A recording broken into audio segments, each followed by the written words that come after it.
committing to destabilizing Europe by supporting far-right opposition parties, sticking his nose into the Warner Brothers Discovery deal, the laughable FIFA Peace Prize, every day sounding like an Onion headline, but is real. Has Trump transformed the presidency? I think it's a wrong question. I think we're asking the wrong question.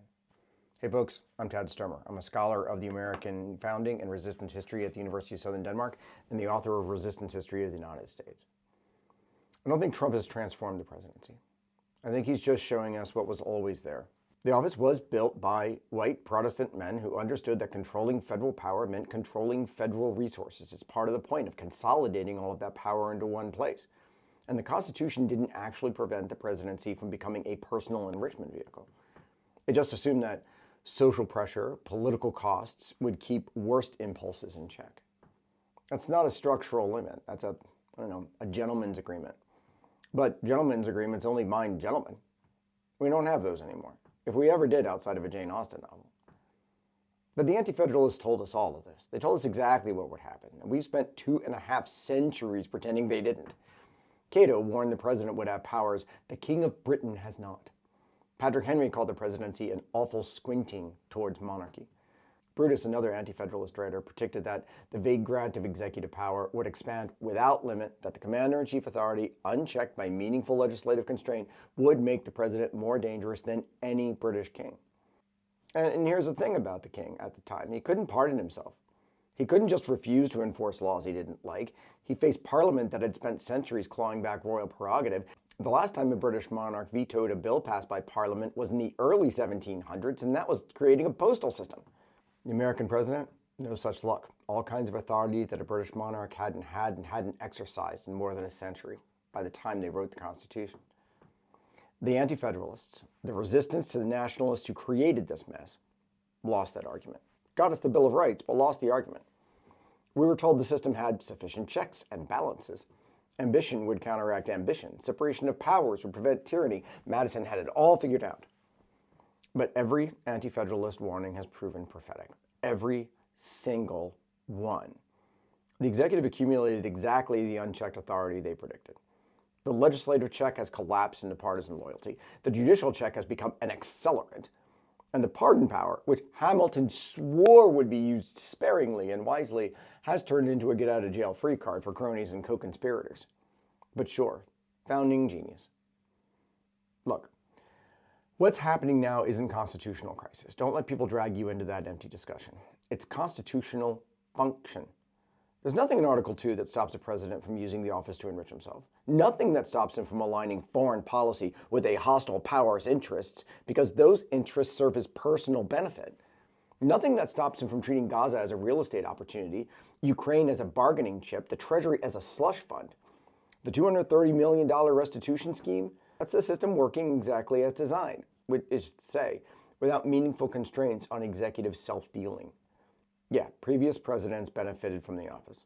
Washington left richer than he came in. The enslaver presidents used federal power to protect and expand the institution that made them wealthy. Washington himself used the Treasury Department and revenue officers to try, in violation of a law that he signed, to kidnap a person who he claimed was his wife's property. The entire First Republic was a machine for converting public authority, the will of the people, into private wealth for the right people. But here's the distinction that actually matters, well, at least to me. Those presidents subordinated personal benefit to a larger political project. They got rich in the course of building something they believed in. The enslavers used the presidency to strengthen slavery because they believed in slavery. Monstrous, but coherent, they had a political vision for power that extended past their personal bank accounts. What we're watching now is different in kind. This is the presidency as pure extraction. No ideological project, no political vision beyond what's in it for me. The country's interests, its alliances, its commitments, its people, all of it subordinated to that one question.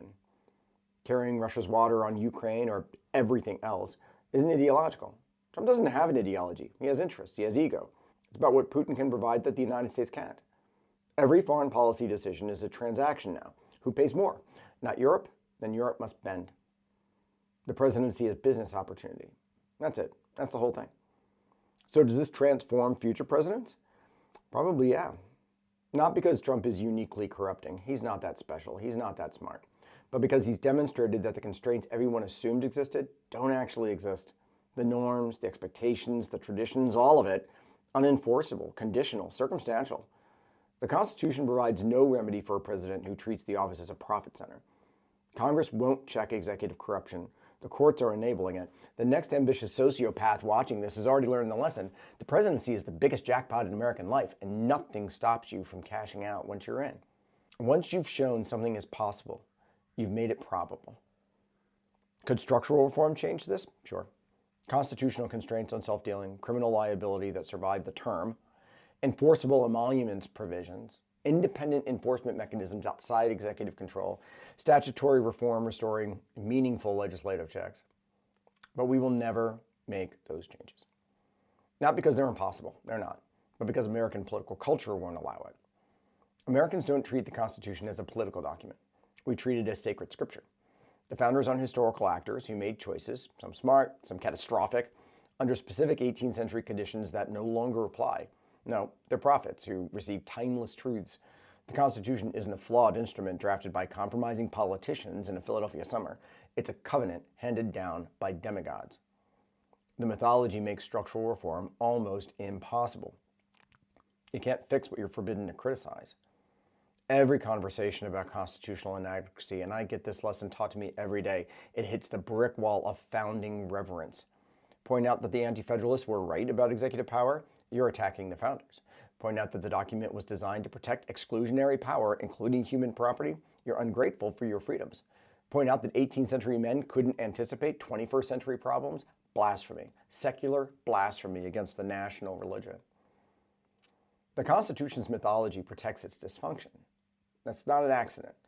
Nationalist historiography, from George Bancroft to Ken Burns and all of the liberal nationalists behind it, exists precisely to make the founding seem inevitable and beyond question, and therefore beyond dramatic reform. The system protects itself through reverence. Remember that the only major structural change since the Bill of Rights took a war. So when I say structural reform would require the system to act against its own institutional logic, I mean something a bit deeper than institutional self-interest. American political culture has no vocabulary for constitutional criticism, at least not one that doesn't immediately get coded as un-American. We can't even discuss the possibility that the Anti-Federalists were right without triggering defensive reflexes about founding genius. The Constitution was designed by men who assumed their own kind would hold power forever. Men of property, men of standing, men with reputations to protect and legacies to build. The entire system depends on that assumption. Remove it, get someone who doesn't care about legacy, doesn't care about reputation, doesn't care about anything except extraction, and the system has no answer. None. It just sits there making clever social media posts while he loads up the truck. The Anti-Federalists knew, they told us, we didn't listen, and 2.5 centuries of constitutional mythology ensures we still can't hear them. The presidency was always thus. We just hadn't stress tested it, and we built an entire political culture around never admitting what the test revealed. Maybe it's time to.